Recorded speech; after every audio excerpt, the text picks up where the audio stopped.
No matter the record, no matter who the players are on the field, the Braves continue to own the Marlins.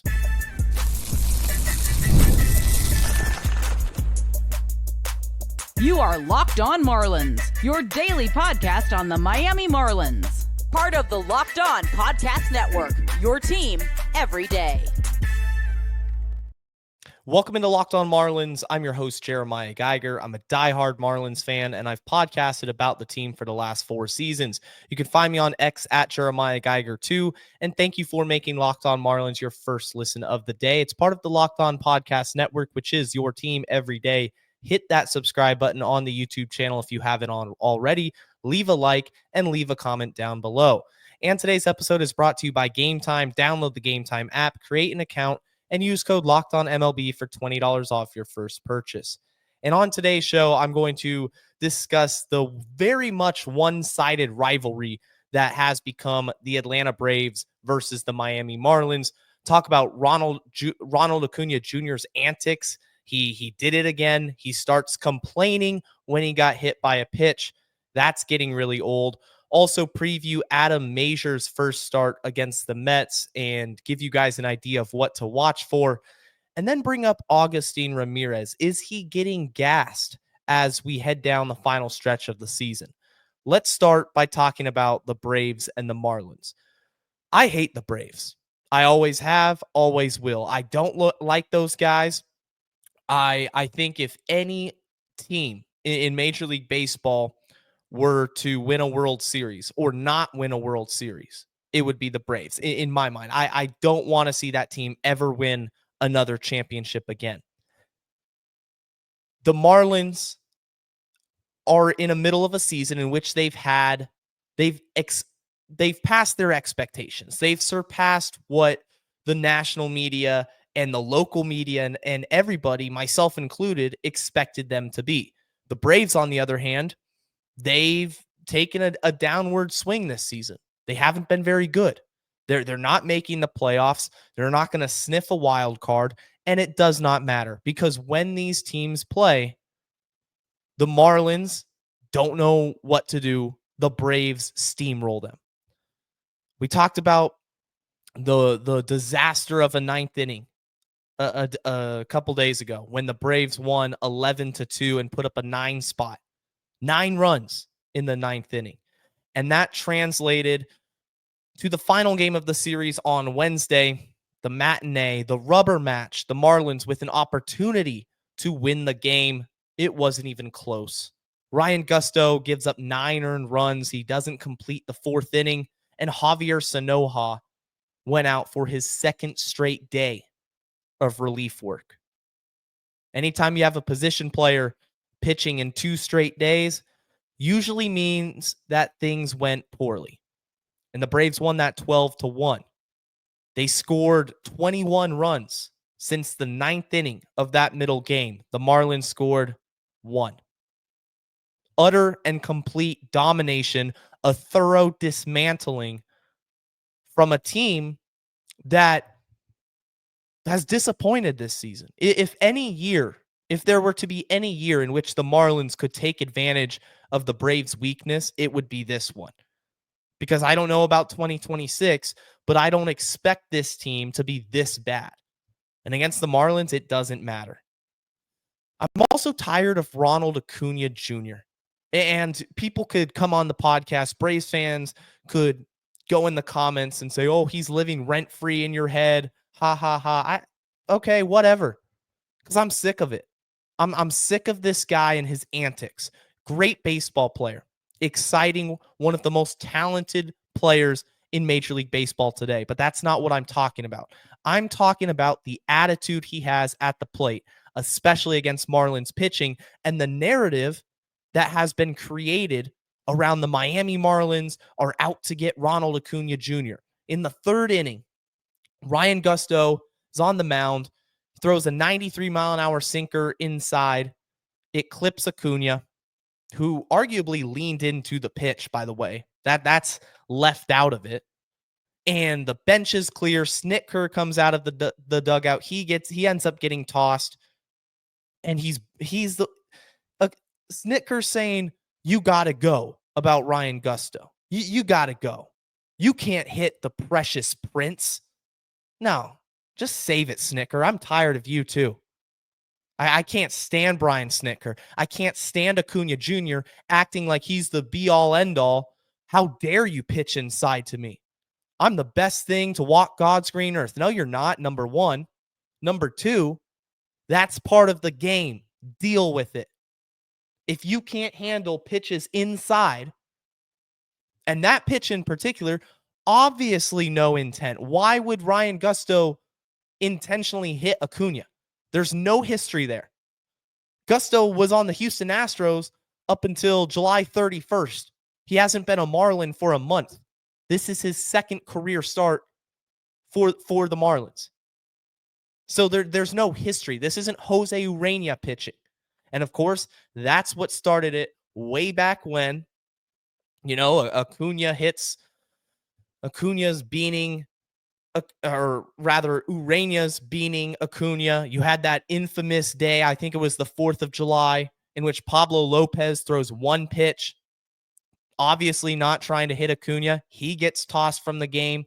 That's when Don Mattingly got out of the dugout and was absolutely livid, as well as he should be. And in this scenario, Gusto stays in the game. But I'm sick of the antics. He's a crybaby. He's unprofessional, and he's trying to play the victim in which there's no storyline to write home about. Look, I think he hates the Marlins. I think he hates playing in that stadium. He tore his ACL in the outfield at Lone Depot Park, and you never wish injury on anybody, but that might have a factor mentally into his, in how he plays and how he views the Marlins and views that particular ballpark. But this constant whining and complaining when pitchers throw inside to you, it's old. And you're barking at Gusto, who's has little to no experience. He's barely pitched in the majors, barely pitched in Miami. That was his second start as a Marlin. And you get up and you're barking at him like, what are you going to do, Acuña? You just going to keep running your mouth? If you're going to do something, charge the mound. Then I'll respect, what you got to say. But if you're just going to keep yapping and just keep running your mouth without doing anything and complaining, it's old. It's ridiculous. I'm sick of it. The other thing I saw a tweet, and shout out Jay Chungus over on X. Funny name there, but he listens to the show, everyday listener. He said he mentioned that Clayton didn't even step out of the dugout or Moscas. Not one of his coaches' leadership came out to back him up, as half the Braves were on the baseline. So in a scenario like that, I have no problem with McCullough getting out and screaming back at Brian Snitker. In fact, I would want Clayton McCullough to light a fuse and get riled up. Yell at Acuña, yell at Snitker. Get back in your dugout. Who do you think you are? Get tossed from the game. It doesn't matter. I mean, Gusto got blown up for 9 runs. You think Gusto's he wants to hit Ronald? What incentive is there for this? So stop creating this narrative. Going back to the Braves-Marlins series, though, when I look at this from an overall perspective, they own us. They own us. I hate them. Like I said, I never want to see this team win a World Series. If I could pick one team never to win again, it would be them. But they own the Marlins. For whatever reason, this season, 5-8, the Marlins are against the Braves. Losing record. Last year, 4-9. The playoff team in 2023, 4-9. And I kept going back. 2022, 6-13. The year before, 8-11. The COVID year. Surely, maybe the Marlins had a winning record. Nope. 4-6. And now we're in the years in which division games, there were more of them. So take a load of these numbers right here. 4-15 in 2019. 5-14 in 2018. So since Bruce Sherman has taken over, and I'm sure it goes back further than that. That's all I wanted to stop there. It was exhausting, typing in the number and seeing losing record after losing record. Culminates to 40-85. The Marlins have. That's their record against the Braves for the last, 3, 6, 8 years. Crazy. They own us. And if the Marlins want to be taken seriously, if they want a rivalry, then they have to start playing better. Because for whatever reason, I've talked about how Truist Park is a house of horrors. It's not like the Marlins fare much better at home. They just got blasted in 2 games back to back when they had a chance to finally win a series. They haven't won a series since that Yankees series. It's been a long time. The month of August has just been a month from hell for Miami. And now you got to go up and go to Citi Field and take on the Mets. And the Mets are fighting for a playoff spot. They currently occupy the 3rd and final spot. So it doesn't get any easier. And it's not going to get any easier for Adam Mazur, who got called up to make his second start with the Marlins on Thursday evening. I'm going to talk about Adam Mazur and what Marlins fans should expect to see from him right after this.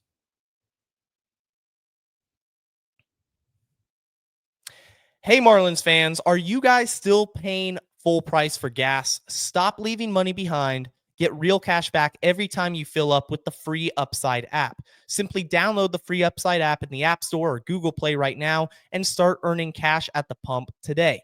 Use my limited time promo code SEASON and get an extra 25 cents back per gallon on your first fill up. You can make up to $300 a year just from buying the gas you already needed. Don't let this offer drive on by. Download the free Upside app now using my limited time promo code SEASON for a limited time 25 cent per gallon bonus. That's promo code SEASON. Offers vary by user and location. Go to upside.com for terms and conditions.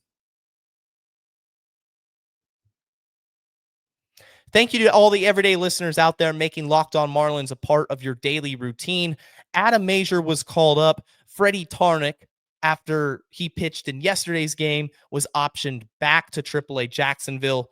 Kind of feel a little bad for Freddie. 3 stints now this season with the Marlins, and it's been short turnarounds every single time he gets optioned back.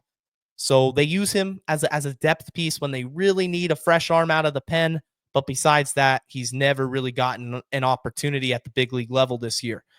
Adam Mazur is getting his second crack at the big leagues in a Marlins uniform. And there's a couple things to note when it comes to Mazur and this start against the Mets. Number one, it's in New York. It's the Mets. They got stars. They got Francisco Lindor. They have Pete Alonso. They got Juan Soto. That's a dangerous combination of hitters that Mazur is going to have to attack. Number two, his first start I want to review, which was all the way back in June. So over 2 months ago, June 18th, Mazur got the start against the Phillies at home. And it went okay. It wasn't spectacular by any means, but he pitched 5 2/3 innings. He got 5 strikeouts. He did end up getting the loss. He gave up 4 runs, including a homer, and he walked 4 as well. So the control was a little shaky. But what you're going to see from Mazur is the whole kitchen sink. He throws a lot of pitches, and he mixes them up all very well. He doesn't rely upon one single part of his arsenal to get him through the lineup. So going back to that first start against the Phillies, in the 5 2/3 innings he threw 26 pitches. He threw 97 pitches total. 26 were of the slider, threw 18 four-seamers, 17 curves, 16 sinkers, 10 changeups, and sweepers apiece. So he's got a deep arsenal. That's 6 pitches right there that he can go to and try to induce weak contact, because Mazur's not a guy who's going to strike out a ton of batters. On the season in the minors, 107 1/3 innings pitched. He's got 100 strikeouts. So just under, not a strikeout per inning. And he struck out 5 in his major league debut, as I said before. ERA this year for Adam, 4.36. Now, the month of August has been a little shaky, to say the least. His first start of the month for the Jumbo Shrimp, he went 5 innings, gave up 5 earned runs. Then he bounced back nicely on the road against the Nashville Sounds. He went 5 innings, 3 hits, no runs, no walks. He struck out 8. And that was his best start of the month. But his last 2, he's made 4 starts this month, back-to-back, 4 innings. He hasn't gone past 4 innings in his last 2 starts and given up 4 earned runs and 2 earned runs respectively. Although last start was the only start this month where he walked a batter. He walked 3 his last start. Mazur's calling card has been his command. He doesn't like to walk a lot of guys. He likes to attack the zone, and that's good to see from a pitcher that has a deep arsenal and isn't necessarily going to overpower you. You know, he'll sit 94, 95. He gets 90, 96 with the fastball. In his first start, he averaged just about 95 miles an hour. And I did like the movement on the 4-seam when it came to induced vertical break. With the 4-seamer, it averaged 18 inches of vert. You like to see that, especially if he can locate it at the top of the zone and then play those secondary pitches on top of it. So with Mazur, what am I expecting tonight against the Mets? What am I looking for him and attacking this lineup? What will his game plan be? And to me, it's pretty simple. It's just keep the ball off the barrel. That goes without saying. You have to be in and around the zone. You got to throw competitive pitches. You have to establish the strike zone where you're not all over the place and you're not walking guys. You don't want to have your second start where you go 5 2/3 if he goes that far and walk 4. So cut back on the walks, go back to the first 3 starts of this month in AAA. Even though you gave up some runs, you weren't walking guys. So that's the number one. And also set up the fastball, top of the zone, get that carry and then play those secondary pitches off of it. I'm interested to see what he relies upon this outing. Does he go slider heavy again and just feel the slider, maybe use it in 2 strike counts and get some whiffs, get some strikeouts? Does he use the curveball? How often does he incorporate those secondary pitches and in what order, pitch sequencing? That's going to be very important for Mazur against New York. For the rest of the season, you have Jansen Junk who's on the injured list and hopefully he comes back. But Mazur's opportunity is right now because I think the Marlins are hesitant to call up Robbie Snelling at this point. Even though I've said on the show that Snelling's ready, which he is, the organization, they're not ready to call him up. So Snelling at this point, do we see him in September? Maybe, but it's appearing more likely, and it would make more sense now that Mazur is on the Marlins for him to get 3, 4, 5 starts the rest of the way, a handful of starts to see what you have instead of wasting those bullets in AAA. It's not a waste, but you're getting much more valuable experience at the big league level because Mazur's pitched a lot in AAA now. He's been there, many more starts at that level than Robbie Snelling.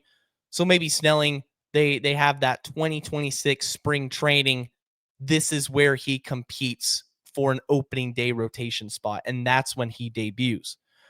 Mazur profiles as more of a back-end starter. He profiles as a number 4, as a number 5. He doesn't have the upside that Snelling does. I think Snelling can come in and just dominate a game at the major league level.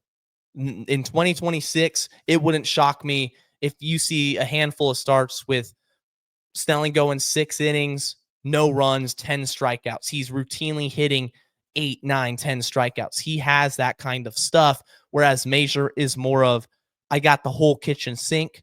I got to locate my pitches well, live on the margins, so to speak. I'm not going to overpower batters and then induce that weak contact and eat up those innings, which there's no problem with.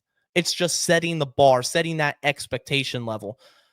He's pitched well enough to warrant this call-up. It's not like he has an ERA over 8. It's not like this is Connor Gillespie or somebody that has no future on this team. And so I'm rooting for him. I hope he succeeds against New York, but it is a tough challenge. It's not an easy assignment for your second start in the big leagues to come against the Mets on the road. There's no denying that aspect of it. Coming up next, I'm going to talk about Agustin Ramirez. I think that Agustin is getting gassed. He's fading down the stretch, and that's due in part to his position. Catcher takes a lot out of you, and the numbers make it very clear. When Agustin is catching, he hits way worse than when he's being the designated hitter. I'm going to talk about that right after this. Gametime. This episode is brought to you by Gametime. If you want to go out to the ballpark, guys, now's your chance, and you should use Gametime. Gametime, it's a great app. My favorite part of the app personally is the all-in pricing. You're going to see your price. You're going to see your ticket. And when you go to checkout, that's the price you pay. There's not going to be an extra hidden fee here. There's not going to be this, this charge that you weren't expecting. It's the app that gives the advantage back to the fans. It's fast, it's easy, and it's backed by the Gametime guarantee. You'll always get 100% authentic tickets. They'll be delivered on time, and they're going to be at the best price. So download the Gametime app, create an account, and use code LOCKEDONMLB for $20 off your first purchase. Terms apply. Again, that's promo code LOCKEDONMLB for $20 off. That will get you into Lone Depot Park. I guarantee you that. Swipe, tap, ticket, go. Download Gametime today. Remember, you can take Locked On Marlins with you wherever you are. We're not just on the YouTube channel, although if you're watching, hit that subscribe button. We're on Spotify, Apple Music, all the major podcast platforms out there, whichever one you prefer to listen to podcasts. Follow Locked On Marlins. You can download the episodes and listen to daily Marlins content. And that's the goal here, bringing you guys the best, most entertaining daily Marlins content out there. Agustin Ramirez. We got to talk about old Agustin here. Last 30 games have been rough. He is starting to go downhill with the bat, especially when it comes to batting average. And you look at the numbers just over the last 30 days, it's not good. It's hitting 196, so under the Mendoza line. An on-base percentage of 301, OPS low 600s at 621, just 3 homers, 24 strikeouts. What's gone wrong for Agustin? Is this worrisome long term? I am not worried about Agustin being a flash in the pan from earlier this season. He's a stud.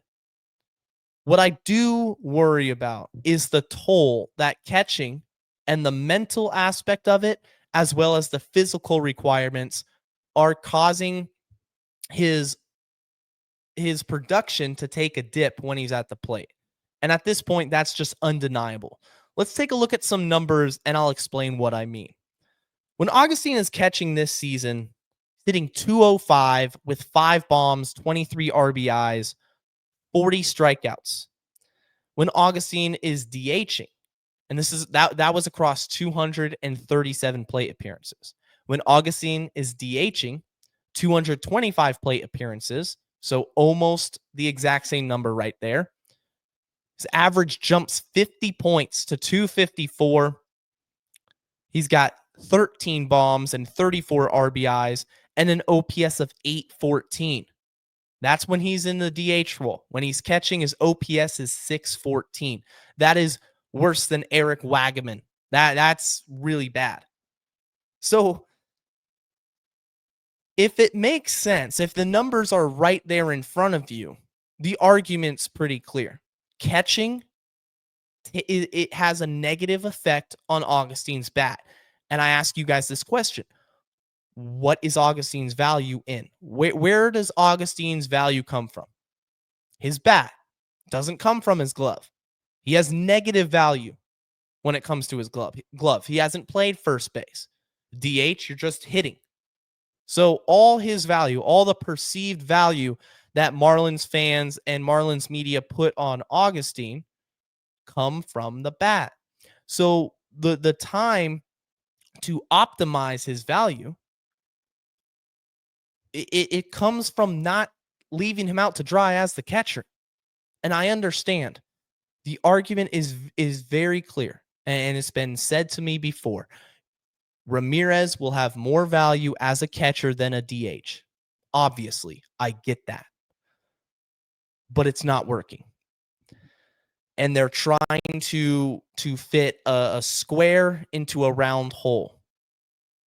And when they're doing that, when the organization continues day after day to let him catch and put him behind the plate, there's a lot, there's more responsibilities that come with that.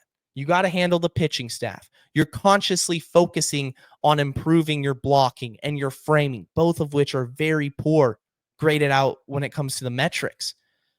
And so naturally, for whatever reason, mentally, he's tired, and there's so much to learn as the catcher that takes the pressure, and it just puts it all on the bat, and he underperforms.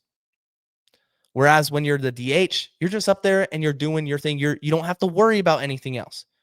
You don't have to worry about how you're going to handle this hitter, the scouting report here. How am I doing framing? What can I do to adjust? And it's not saying he can't learn, but I think it's inevitable. I've said this before. Joe Mack is the catcher of the future.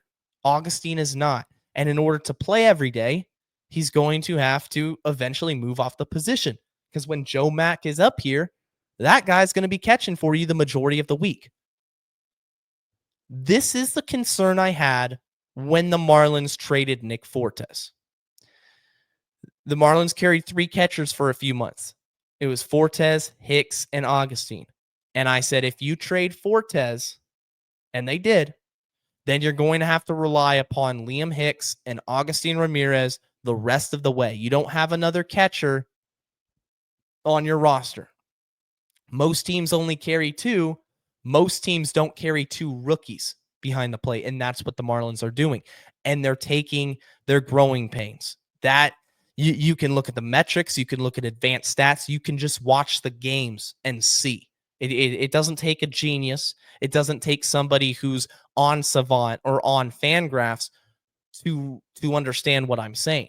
The eye test is rough. But you got 2 catchers. And we want to give Ramirez every single opportunity. They're being stubborn. So yeah, is Ramirez fading down the stretch a little bit? He's been rough. But I'm not going to put that all on him. In fact, going back to the last month, so the last 30 days, and today's August 28th. So essentially end of July, beginning of August. When Augustine is catching, just over the last month, hitting 179, no bombs, 16 strikeouts, OPS of 509. When Augustine's at DH, he's hitting 233, he's got 3 bombs, OPS of 870. There you go. Smaller sample size. The first sample size was a much larger, detailed explanation of just these are the numbers. I'm presenting them in front of you. Does this make sense? The answer is yes, of course it does. When he's catching, he's not a good hitter. And when he's a DH, he's a much, much better hitter.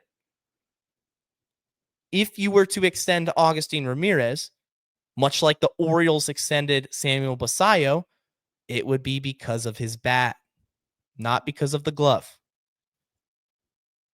if the Marlins do decide to eventually move Agustin off the position, I'm not of the opinion that they should go and just pencil him in at DH. I want him to learn first base. In my mind, I think Agustin Ramirez, if he can learn to play a competent first base, doesn't have to be special, doesn't have to be flashy, doesn't have to win a gold glove.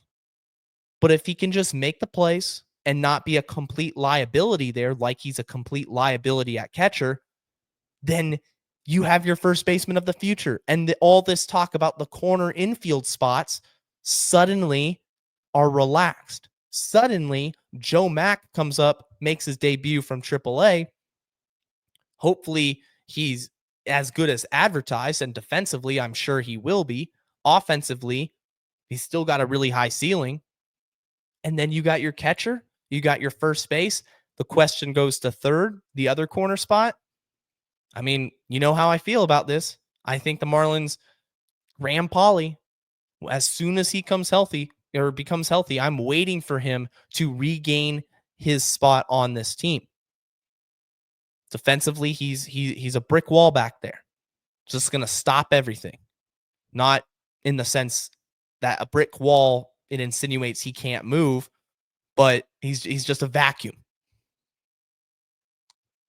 The Marlins' situation at the corner spots could be solved internally. They don't have to go out and sign Eugenio Suarez at third base or a high-profile free agent at first base. If they do this method here, we'll see if they do. We still got a month or so of the season.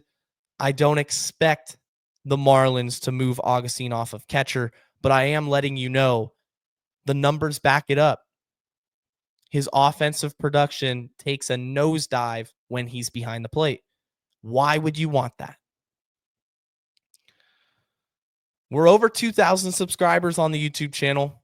It's been a great season with you guys. Just, making this show what it is. I enjoy talking about the Marlins. I wish they performed better against the Braves, but I appreciate all the everydayers.